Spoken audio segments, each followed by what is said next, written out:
কারণ হলো জামায়াত ইসলাম এবং ইসলামী ছাত্র শিবিরের বিরুদ্ধে বাংলাদেশের মিডিয়াগুলো সত্য কথা লিখবে না, এটা প্রায় গত 54 বছরে সম্পূর্ণ রকম 100ভাবে প্রমাণিত। আর আমাদের জন্মের পর থেকে আমরা যখন থেকে আমাদের দেশের পত্রপত্রিকাগুলো পড়ি তখন থেকে তো এটা আরও বেশি স্পষ্টতরভাবে প্রমাণিত। কিন্তু এবার এক চমক দিয়েছে প্রার্থী ঘোষণার মাধ্যমে, আরেক চমক দিয়েছে ফরহাদ। সে বলেছে বাংলাদেশের ঢাকা ইউনিভার্সিটির মধ্যে পরিবহনের যে সংকট তা 1 মাসের মধ্যে সমাধান করা সম্ভব, এক তুড়িতে এই প্ল্যান তার কাছে রয়েছে। এরপরে তিনি আরও কিছু চমৎকার প্রস্তাবনা দিয়েছেন। এর আগে তার প্রস্তাবগুলো শোনার আগে আমরা আরও কিছু জিনিস যেমন দেখেন আলাপ করে নিই। এই যে ফরহাদ গুপ্ত রাজনীতি করে এটার ব্যাপারে যে সব চ্যানেলে তাকে গেলে প্রশ্ন করে, অথচ this is a solve matter.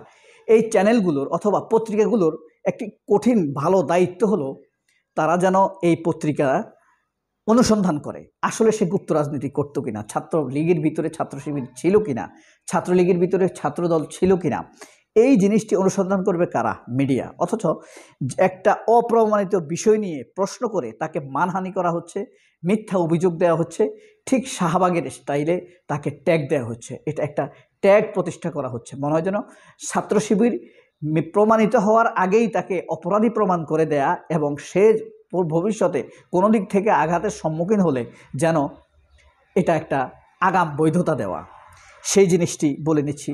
আরেকটা জিনিস কি, সাদেক কায়েমকে নাকি মেনে নিছে এনটিভিতে যখন ছাত্রদলের সভাপতি সাথে বিতর্ক হয়েছিল, আসলে সাদেক কায়েম মেনে নেয়নি, বলছে তোমরা একের পর এক ট্যাগ দিয়ে দিচ্ছ, আমরা আর কত জবাব দিব, এই বিষয়ে জবাব দিতে আর ভালো লাগে না।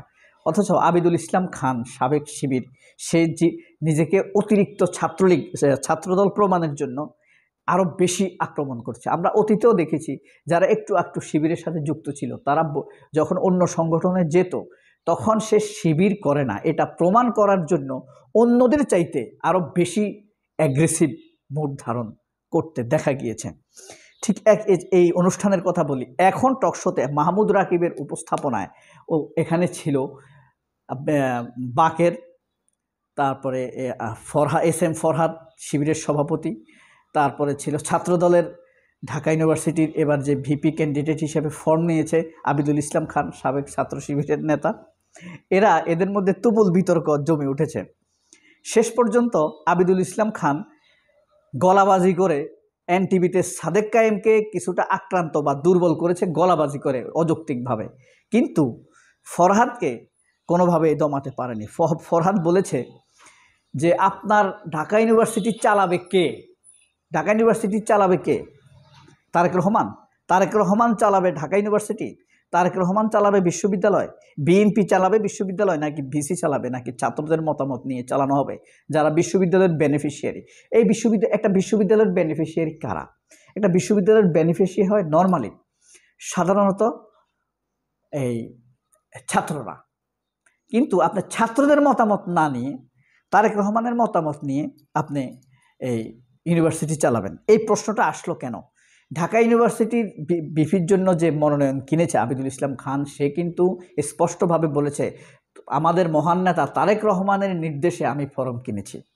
আবার ইউনিভার্সিটি সভাপতি যখন বলে তারেক রহমানের নির্দেশে ঢাকা বিশ্ববিদ্যালয়ে বিপি ইলেকশনে আমরা অংশগ্রহণ করছি, আমাদের প্যানেল ঘোষণা করছি, আপনার সব কিছু ভার্সিটিতে আপনি তারেক রহমানের নির্দেশে যদি আপনি ফর্ম কিনেন, তারেক রহমানের নির্দেশে যদি নির্বাচন করেন, তাহলে ছাত্রদের কথা আপনি শুনবেন কেন? কখন? আপনার বিএনপি অ্যাক্টিভভাবে করে 40,000 ছাত্রছাত্রী আছে এখানে, আপনার হল কমিটি ঘোষণা করেছেন 594 জনকে দিয়ে, সেখানে আমরা দেখলাম যে প্রথম অবস্থায় 54 জন, পরে 94 জন পাওয়া গিয়েছে এই ছাত্রলীগের সাথে যুক্ত ছিল।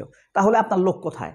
অর্থাৎ আপনার লোক ধরেন 500, ধরেন 1000 ধরে নিলাম, বাকি যদি 10টি সংগঠন থাকে তাহলে 10,000, বাকি 30,000 ছাত্র তো খুবই সাধারণ ছাত্র, একদম নিউট্রাল।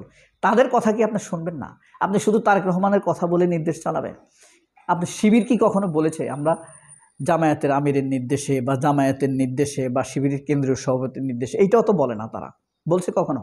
কোনোদিনও বলে নাই, এবং এটা বলারও সম্ভাবনা নাই। কারণ হলো যতদিন পর্যন্ত শিবিরকে আমরা দেখেছি, তারা কখনোই গণতান্ত্রিক চিন্তা চেতনার বাইরে কথা বলে না। আমি বলছি না এখানে অন্যায় অবিচার হয় না, সিদ্ধান্ত নেওয়ার ক্ষেত্রে একক সিদ্ধান্ত হয় না,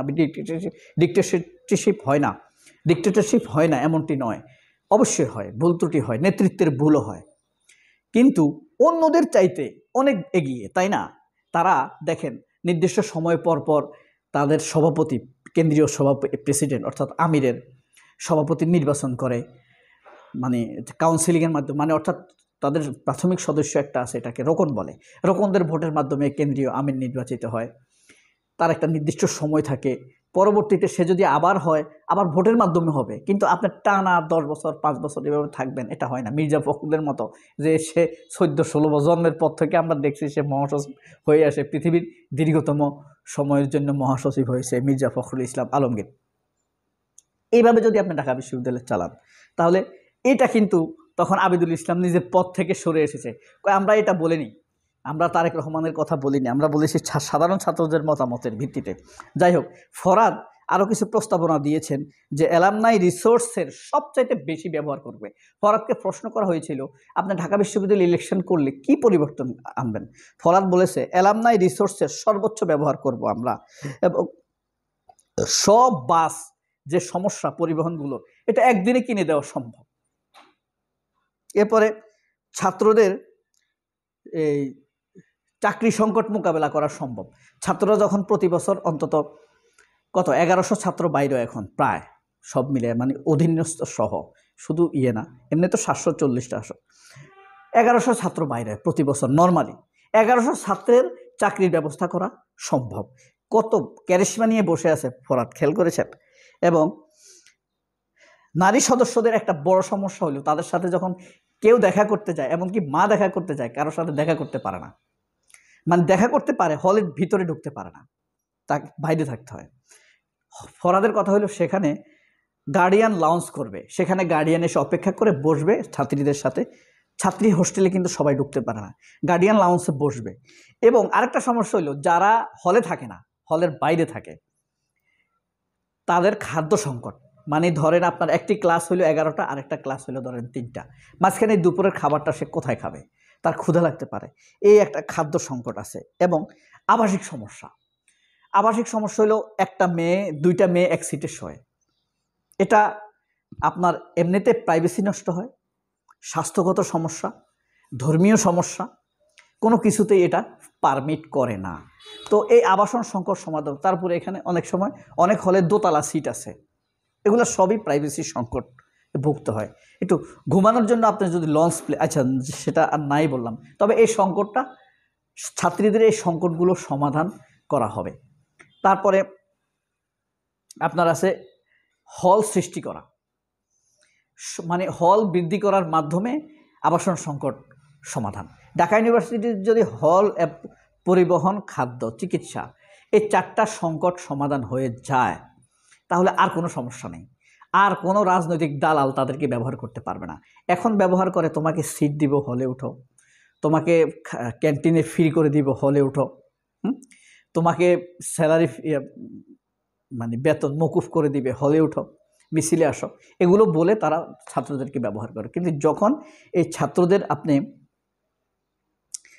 পারফেক্টভাবে তাদের সুবিধাগুলো দিবেন, তখন আর তাদেরকে কোনোভাবেই আপনি ফ্যাসিস্ট কাজে ব্যবহার করতে পারবেন না। এভাবেই আসলে মূল এই অনুষ্ঠানের প্রতিপাদ্য বিষয় ছিল ভার্সিটি চালাবে কে, তারেক রহমান নাকি ছাত্ররা নাকি নির্বাচিত প্রতিনিধিরা? তাহলে ছাত্রদল কি এটা ভুল করেছে বলে মনে হয়? সবাই অনেক ভালো থাকবেন, মির্জা ফখরুলের জন্য বদদোয়া করবেন, হেদায়েত চাইবেন। 70 বছরে এরা হেদায়েত পায় না, আল্লাহ এদেরকে আর হেদায়েত দিবে? ওয়াকারের জন্য বদদোয়া করবেন, এত সুযোগ সুবিধা পেয়ে সে হেদায়েত পায় নাই। আমরা খুব নিকটে আল্লাহর কাছে দেখতে চাই ওয়াকারের পতন, অধপতন, তার করুণ পরিণতি দেখতে চাই। আল্লাহ ওয়াকারের আপনি পতন ঘটান, তার উপরে আপনার খাস নালত বর্ষণ করুন, তার অত্যাচারের হাত থেকে আমাদেরকে বাঁচান, তার বেঈমানি থেকে আমাদেরকে রক্ষা করুন, আমিন। সবাই অনেক ভালো থাকবেন, আল্লাহ হাফেজ, আসসালামু আলাইকুম।